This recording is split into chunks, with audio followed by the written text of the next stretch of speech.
Assalamualaikum warahmatullahi wabarakatuh. Kita pagi ini akan belajar tentang metabolisme asam amino.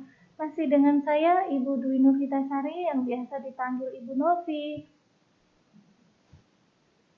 Tujuan pembelajaran kali ini diharapkan setelah mengikuti perkuliahan, mahasiswa mampu memahami tentang struktur dasar dari asam amino, ada struktur rantai sampingnya, kemudian ada gugus aminnya dan gugus karboksiliknya. Serta berikutnya memahami klasifikasi asam amino. Ada beberapa sudut pandang dari pengklasifikasian asam amino.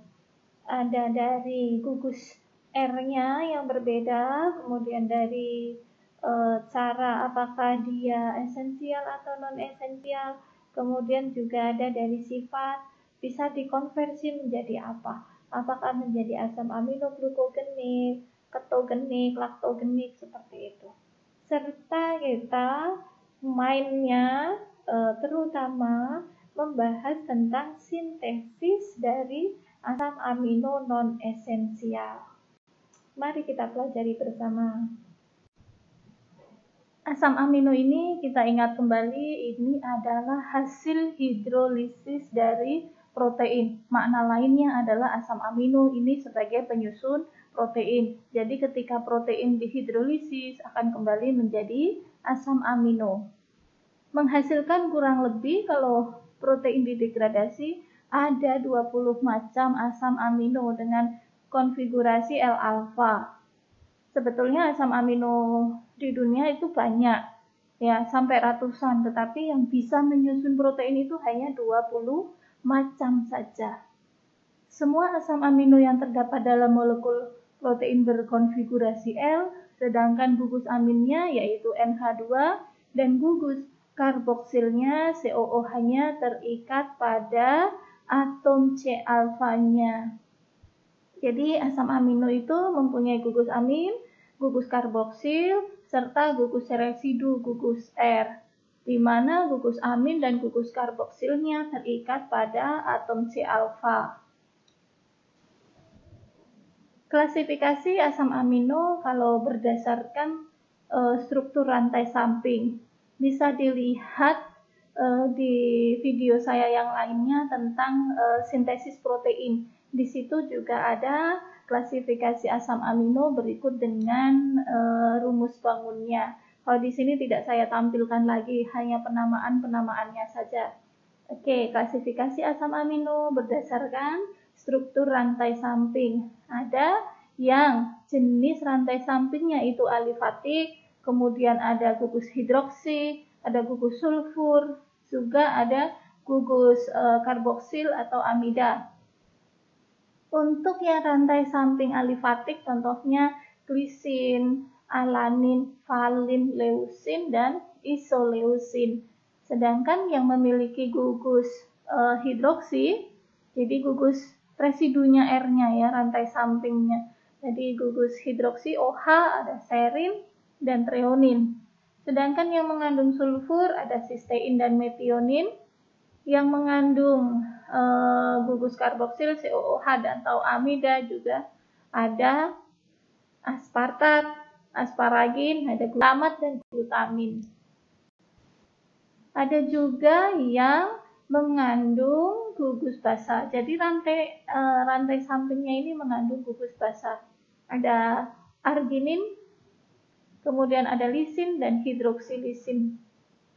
Yang rantai sampingnya mengandung cincin aromatik ada fenilalanin, tirosin, dan triptofan. Asam amino yang lainnya ada prolin dan alfa hidroksiprolin. Jadi saya ingatkan kembali struktur asam amino itu ada 3 rantai. Ada rantai aminnya, kemudian ada gugus amin, ada gugus karboksil, dan rantai samping atau gugus R. Ya. Nah, yang membedakan penamaan masing-masing asam amino adalah di rantai sampingnya tadi. Ada yang mengandung hidrogen saja, ada yang mengandung basa, ada yang mengandung sulfur, ada yang mengandung gugus amin, gugus karboksil, dan lain sebagainya.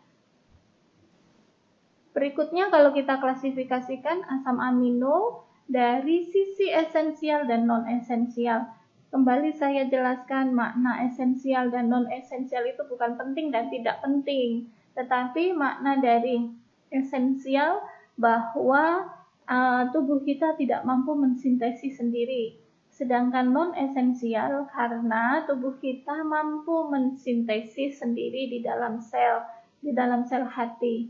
Jadi kalau asam amino esensial itu murni kita dapat dari diet, dari makanan.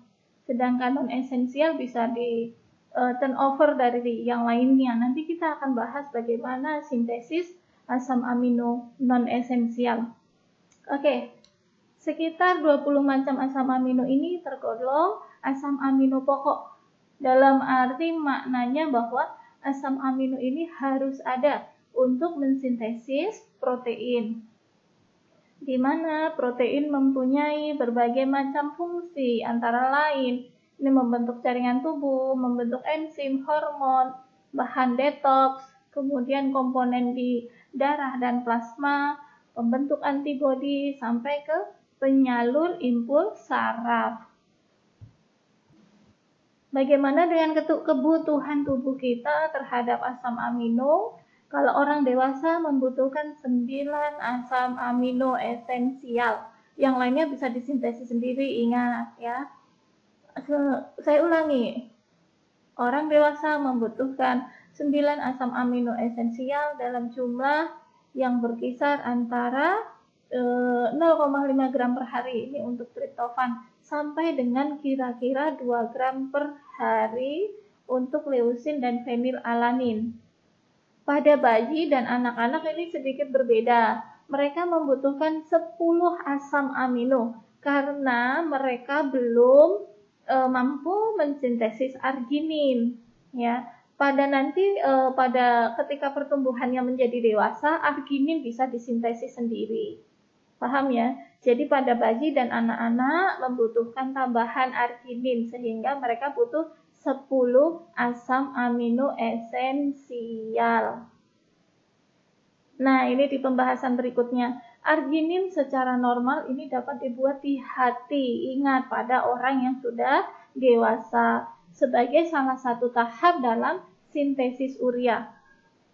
Anak-anak tidak dapat membuat arginin cukup cepat untuk menunjang sintesis urea dan sintesis protein tubuhnya. Karena mereka juga sedang fase pertumbuhan di mana pertambahan jumlah, pertambahan tinggi, berat seperti itu. Jadi mereka membutuhkan asupan arginin dari luar. Ini ada daftar asam amino esensial dan non-esensial. Ya, 1, 2, 3, 4, 5, 6, 7, 8, 9, 10. Nah, yang asam amino esensial arginin dikasih tanda 1 ya, maknanya ini karena dibutuhkan pada anak kecil. Kalau orang dewasa kita sudah bisa mensintesis sendiri. Yang esensial ada arginin, ada histidin, kemudian ada isoleusin, leusin, lisin, metionin, fenilalanin, treonin, triptofan, dan valin. Selain itu, berarti ada 12. Ada 12 asam amino lainnya kita bisa sintesis sendiri. Apa saja?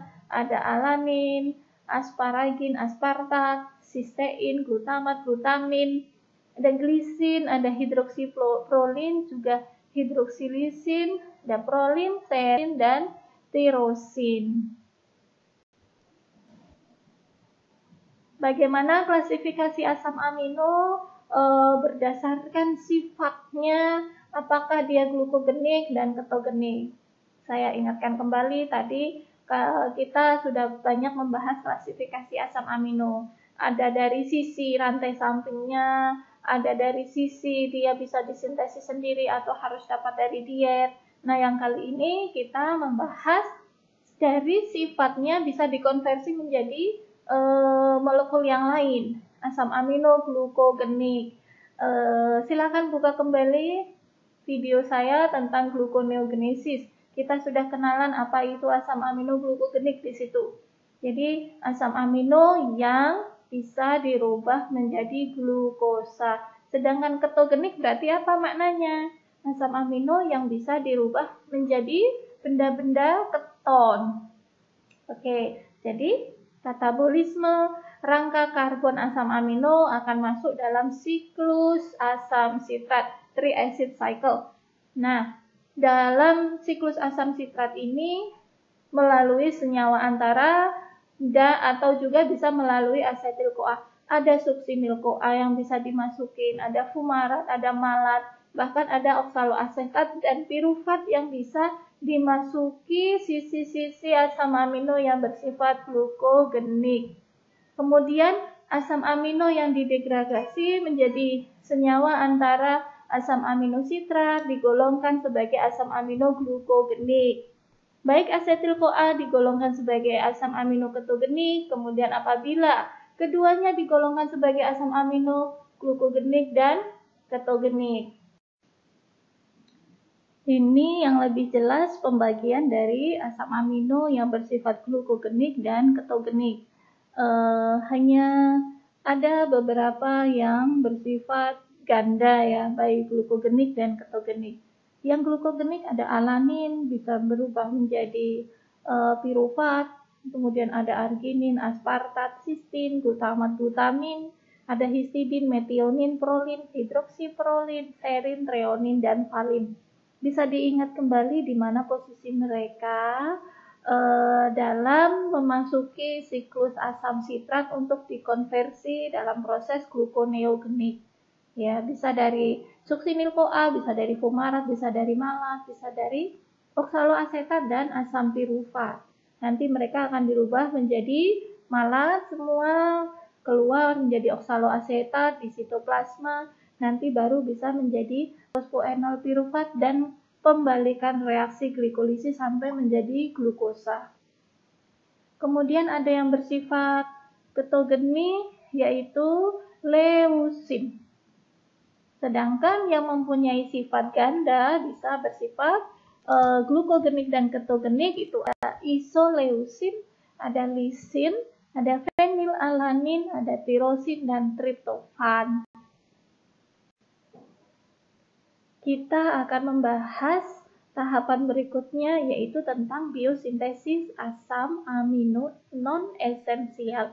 Kita fokus saja non-esensial ya, karena hanya ini yang bisa kita produksi di dalam tubuh. Yang esensial kita dapat dari mana? Dari diet atau makanan ya.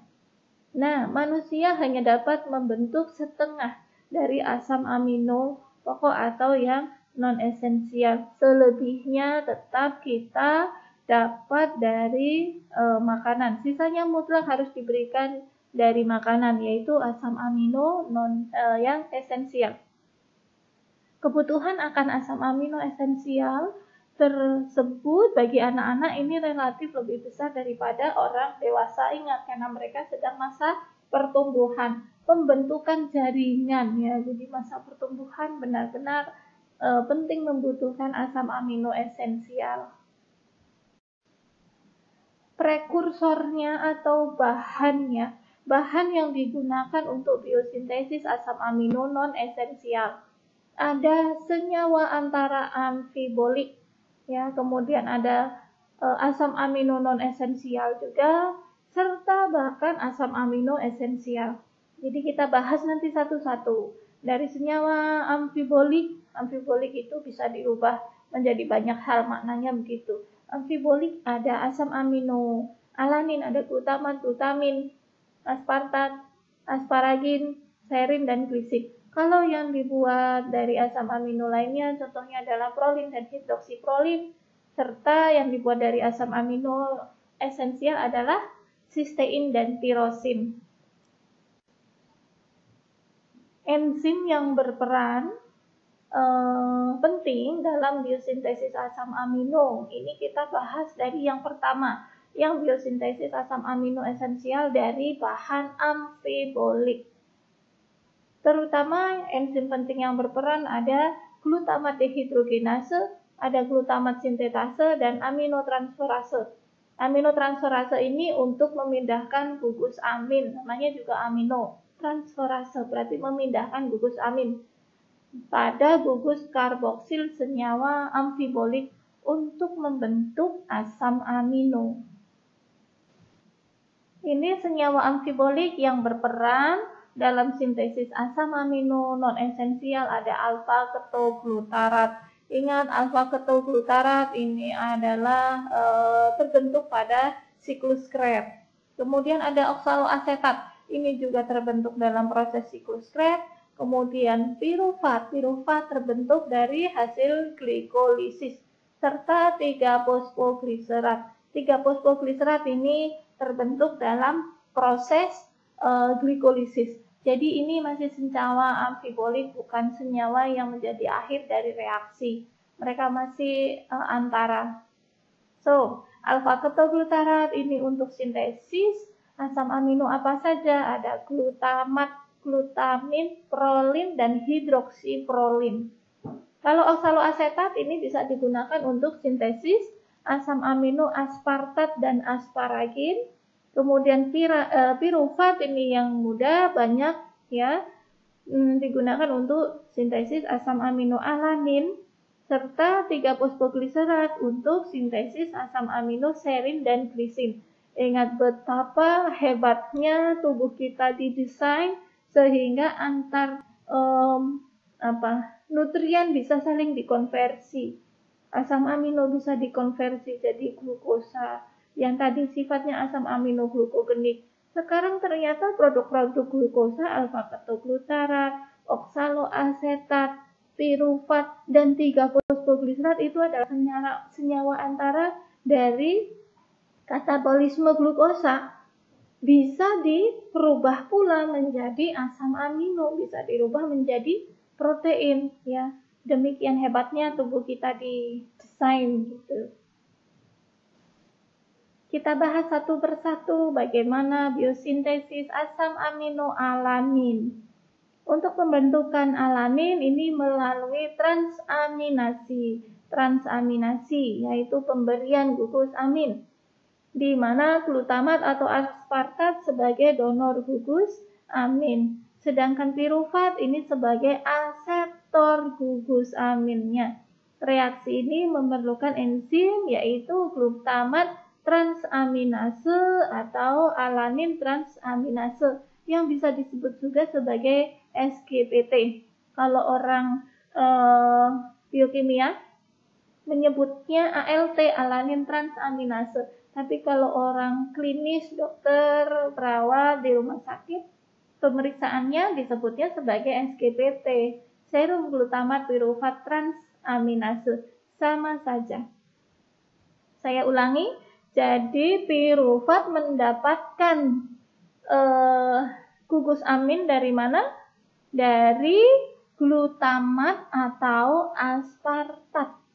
Di mana glutamat atau aspartat ini setelah kehilangan gugus amin diberikan kepada pirufat, dia akan menjadi alfa-ketoglutarat atau oksaloasetat.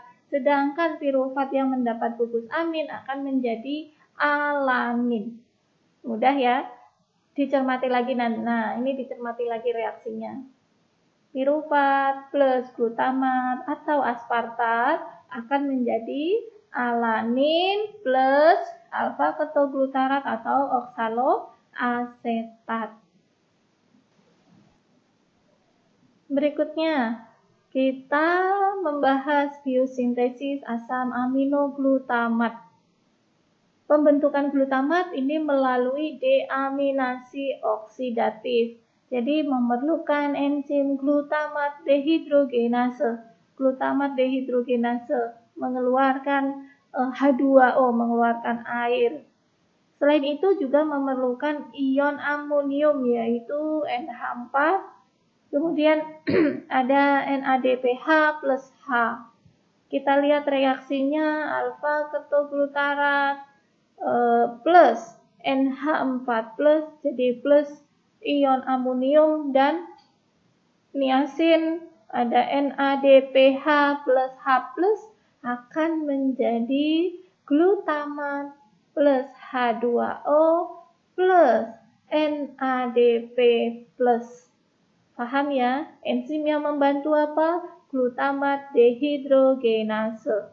Jadi alfa-ketoglutarat dengan menambahkan gugus amonium dan NADPH plus H akan menjadi glutamat plus H2O plus NADP. Nah, untuk apa sih ini NADPH itu adalah kofaktor dari enzim glutamat dehidrogenase. Selanjutnya, bagaimana biosintesis asam aminoglutamin? Pembentukan glutamin bisa berasal dari glutamat dan ion amonium. Jadi, ini memerlukan kofaktornya adalah logam, yaitu magnesium, dan memerlukan energi dari ATP. Dikatalisis oleh enzim glutamin sintetase. Reaksinya adalah glutamat plus ion amonium plus magnesium dan ATP akan menjadi glutamin. Ya, ATP-nya jadi itu ada penambahan gugus aminnya setelah menjadi glutamin berarti plus magnesium ADP plus P. Enzim yang membantu glutamin sintetase. Selanjutnya ada biosintesis asam amino aspartat, di mana pembentukan aspartat ini melalui transaminase, yaitu pendonor aminnya adalah glutamat, kemudian oksaloasetat sebagai asetor, dan memerlukan enzim yang disebut aspartat transaminase atau juga disebut serum glutamat oksaloasetat transaminase. Jadi kalau orang klinis, orang rumah sakit menyebutnya sebagai SGOT. Ini couple dengan tadi yang di depan ada SGOT, ada SGPT. Ini menandai adanya kerusakan sel hati bisa. Jadi saya ingatkan kembali, aspartat dimulai dari donor glutamat plus oksaloasetat akan menjadi aspartat. Enzim yang membantu adalah aspartat transaminase atau juga disebut SGOT, serum glutamat oksaloasetat transaminase. Selanjutnya kita bahas bagaimana biosintesis asparagin. Pembentukan asparagin ini dari aspartat, di mana dia mendapatkan donor NH4 dari glutamin, jadi dari asam aminoglutamin, serta memerlukan energi ATP dan dikatalisis oleh enzim asparagin sintetase. Saya ulangi, jadi itu ada aspartat plus glutamin menjadi asparagin, ya, plus glutamat. Enzim membantu adalah enzim asparagin sintetase. Bagaimana pembentukan asam aminoserin? Pembentukan asam aminoserin ini dari 3 fosfogliserat. 3 fosfogliserat ini produk dari karbohidrat, memerlukan NADH dan glutamat sebagai donor gugus amin.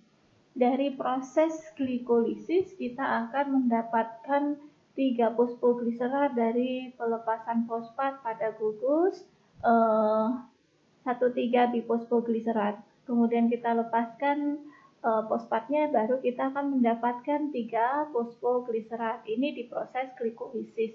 Jadi prekursor biosintesis asam aminoserin ini dari senyawa anabolik karbohidrat. 3 fosfogliserat plus NADH akan menjadi serin. Oh iya, ditambah asam amino ada glutamat. 3 fosfogliserat plus NADH plus glutamat akan menjadi serin.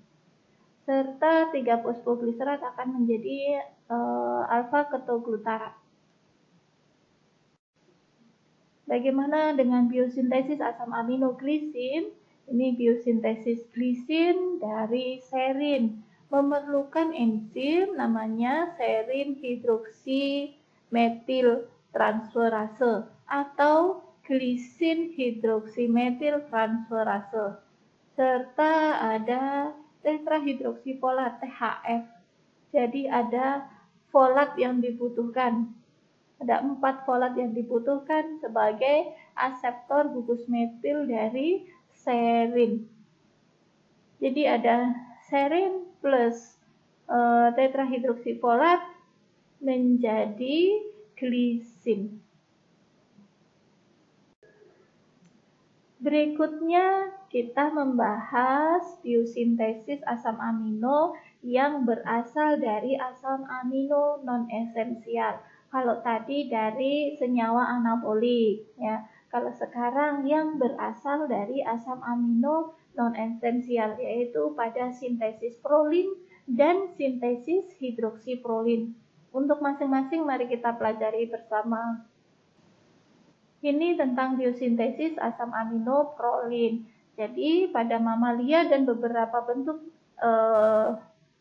kehidupan lainnya, jadi beberapa sel lainnya, prolin dibentuk dari asam amino non-esensial yaitu glutamat, membutuhkan ATP serta NADPH dan berbagai enzim. Jadi glutamat plus NADH, ya. Kemudian akan nanti membentuk asam amino prolin pada akhirnya. Selanjutnya biosintesis asam amino hidroksiprolin. Jadi asam amino ini berasal dari prolin yang mengalami reaksi hidroksilasi, yaitu penambahan gugus OH, dan reaksinya dikatalisis oleh enzim namanya prolin hidroksilase. Jadi prolin tambah O2 menjadi hidroksiprolin. Enzim yang membantu prolin hidroksilase. Hidroksiprolin ini bukanlah prekursor untuk sintesis protein. Jadi asam amino hidroksiprolin tidak bisa membentuk protein, dia bisa berfungsi yang lainnya. Residu sintesis ini dalam kolagen dibentuk dari unit prolin tadi ya, dengan menambahkan gugus OH. Hidroksiprolin banyak dijumpai pada serat-serat kolagen ini karena dia tidak bisa membentuk protein, maka pasti ada fungsi yang lainnya. Jadi hidroksiprolin banyak dijumpai pada serat-serat kolagen dan hanya dapat dijumpai pada serat jenis tersebut. Berfungsi untuk menstabilkan konfigurasi triple helix dari serabut kolagen. Jadi ini mempertahankan kelenturan dari kolagen sehingga kolagen itu tidak rusak bila ada enzim protease yang bekerja untuk mencerna kolagen. Jadi dia mempertahankan struktur dari kolagen. Pembentukan hidroksiprolin juga membutuhkan vitamin C, yaitu ascorbic acid. Bila terjadi defisiensi vitamin C, maka akan menyebabkan scurvy. Ini kekurangan vitamin C ya, merupakan kelainan genetik akibat kegagalan pembentukan hidroksiprolin dan hidroksilisin. Jadi, kekurangan defisiensi vitamin C menyebabkan scurvy. Ya, apa itu scurvy? Yaitu kegagalan pembentukan hidroksiprolin dan hidroksilisin. Akibatnya, kestabilan kolagen menjadi terganggu sehingga menimbulkan gejala-gejala kolagen kan banyak di bawah kulit. Ya, perdarahan gusi, pembengkakan sendi, kemudian kegagalan menutupan luka, jadi lukanya tidak sembuh-sembuh, dan pada akhirnya dapat menimbulkan kematian dari berbagai komplikasi yang timbul. Ini biosintesis asam amino non-esensial dari asam amino esensial. Ini jenis biosintesis yang ketiga. Ya, saya ingatkan kembali, tadi kita sudah bahas biosintesis asam amino non-esensial dari senyawa anabolik, kemudian dari asam amino yang lainnya, yang ini dari asam amino esensial. Apa saja yang bisa dibentuk? Ada sintesis sistein, ada tirosin, hidroksiprolin juga, dan selenocystein. Kita bahas biosintesis asam amino sistein. Ini senyawa antara sistationin banyak terdapat dalam jaringan otak mamalia. Kelainan genetik yang menyebabkan kelainan sintesis sistationin sintetase menyebabkan terjadinya gangguan mental, homosistinuria. Nah, sedangkan kelainan genetik yang berkaitan dengan gangguan sintesis dari enzim sistationase disebut sebagai sistationuri. Sistein dibentuk dari asam amino esensial yaitu metionin dan serin, di mana metionin akan dirubah menjadi S-adenosilmetionin. Selanjutnya menjadi homosistein. Homosistein sering kita pakai ya, yang menyediakan gugus sulfur, sedangkan serin menyediakan gugus karbonnya sebagai rangka karbon. Reaksi pertamanya yaitu sintesis dari sistationin dari serin dan homosistein dari enzim sistationin sintetase. Selanjutnya, sistationin dipecah menjadi sistein, alfa ketobutirat, dan amino dan amonia oleh enzim sistationin sistationase. Untuk biosintesis asam amino tirosin, tirosin ini dibentuk dari asam amino esensial fenilalanin, dikatalisis oleh enzim fenilalanin hidroksilase, di mana dia membutuhkan koenzim NADPH dan oksigen. Reaksi berjalan irreversibel atau tidak bisa dibolak-balik, satu arah saja. Reaksi keseluruhan membutuhkan penggabungan dari satu atom oksigen ke dalam posisi para molekul fenilalanin, sedangkan oksigen lainnya direduksi untuk menjadi air. Tenaga reduksi disediakan oleh NADPH karena dia memiliki fosfat dari tetrahidroksibiopterin, yaitu suatu pteridin yang mirip dengan yang terdapat di dalam asam folat. Jadi ini tadi tirosin dibentuk dari fenilalanin plus O2 plus NADPH akan menjadi tirosin. Biosintesis asam amino hidroksilisin. Asam amino ini seperti halnya dengan hidroksiprolin banyak terdapat di serat-serat kolagen. Hidroksilisin disintesis dari lisin yang berasal dari makanan oleh bantuan enzim lisin hidroksilase. Sama halnya dengan hidroksiprolin, proses dari hidroksilasi baru terjadi setelah lisin tersusun di dalam molekul protein atau rantai polipeptida. Pembentukan lisin memerlukan enzim yang namanya lisin oksidase dan Cooper. Cooper itu logam sebagai kofaktornya. Jadi reaksi pembentukan hidroksilisin ya penambahan gugus H2O kepada lisin sehingga menyebabkan terbentuklah asam amino hidroksilisin. Bantuan enzimnya tadi yaitu enzim lisin hidroksilase.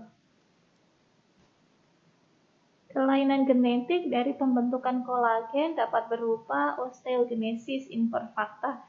Jadi pembentukan sel-sel otot yang tidak sempurna menyebabkan tulang menjadi mudah patah, serta Ehlers-Danlos syndrome.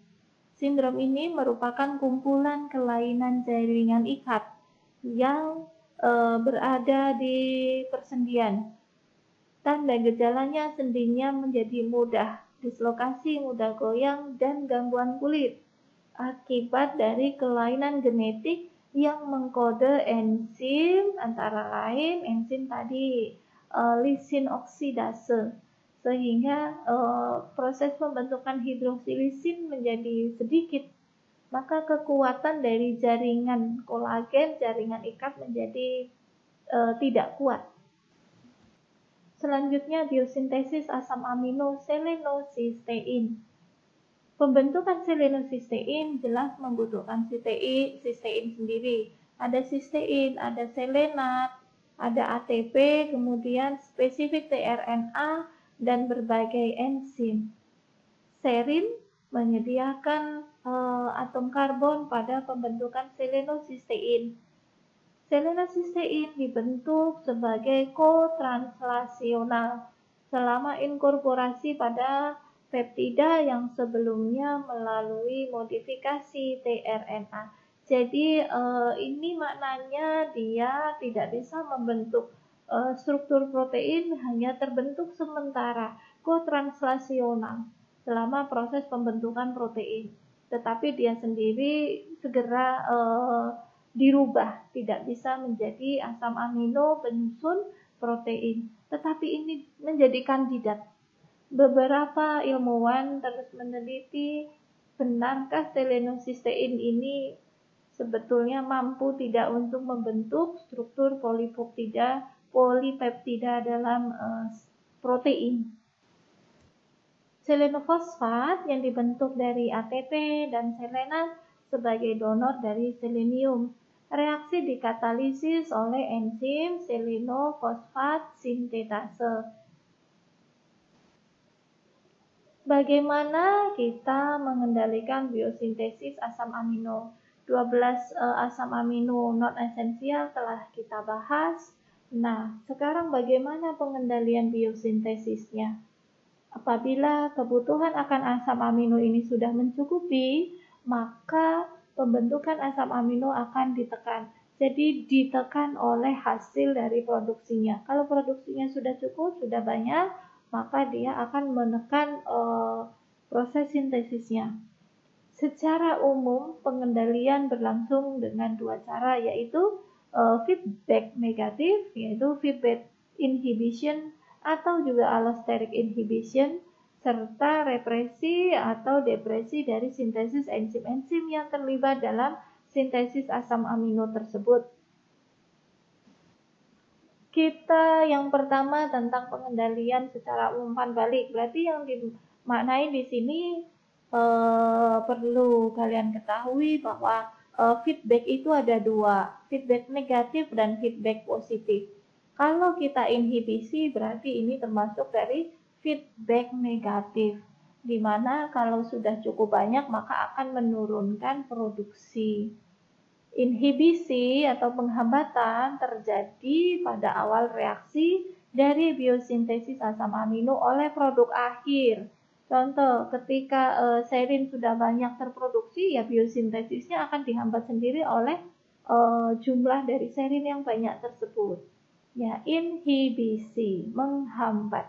Cara ini merupakan salah satu cara untuk mengendalikan laju sintesis asam amino. Dan cara ini membutuhkan waktu yang relatif cepat dibandingkan cara yang kedua. Jadi dengan feedback inhibition atau allosteric inhibition. Yang kedua dengan represi. Dengan merepresi atau mendepresi, menurunkan sintesis dari enzim-enzimnya. Tadi ada banyak enzim spesifik dari ke-12 asam amino non-esensial yang digunakan. Nah, cara yang kedua untuk menurunkan biosintesis asam amino yaitu diturunkan sintesis dari enzim, sehingga kalau tidak ada enzimnya maka reaksi tidak akan terjadi. Cara ini melalui represi atau depresi untuk mengubah kecepatan transkripsi DNA atau proses dari translasi RNA yang mengkode enzim, sehingga laju pembentukan enzim tersebut dapat diatur. Biosintesis asam amino pun dapat diatur. Pengendalian cara ini jelas butuh waktu yang lama, sebab ada proses transkripsi, ada proses translasi, ada proses penerjemahan protein itu, pengemasan protein sampai menjadi enzim. Ya, kemudian enzim juga harus didistribusikan ke sel yang tepat untuk ke sel hati ya, untuk merepresi, untuk menghentikan reaksi dari sintesis asam amino. Tetapi cara ini ada keuntungannya, yaitu dapat menghemat tenaga, menghemat penggunaan ATP ya, menghemat tenaga dan penggunaan asam amino dengan jalan mencegah sintesis enzim yang saat itu tidak dibutuhkan. Kalau kita tidak butuh asam amino tertentu, maka enzimnya ya tidak akan diproduksi. Maknanya seperti itu. Jadi kita hemat energi, hemat penggunaan ATP di dalam tubuh. Kapan kita melakukan negative feedback ya atau feedback inhibition, atau kapan kita melakukan represi depresi dari sintesis enzim yang terlibat, itu tubuh sudah luar biasa mengaturnya. Kita cukupkan dulu pembahasan kita terkait dengan sintesis asam amino. Ya, pelajari juga pembahasan video saya tentang katabolisme asam amino. Oke? Semoga menjadi ilmu yang bermanfaat. Mohon maaf bila ada kesalahan. Kita akhiri. Wassalamualaikum warahmatullahi wabarakatuh.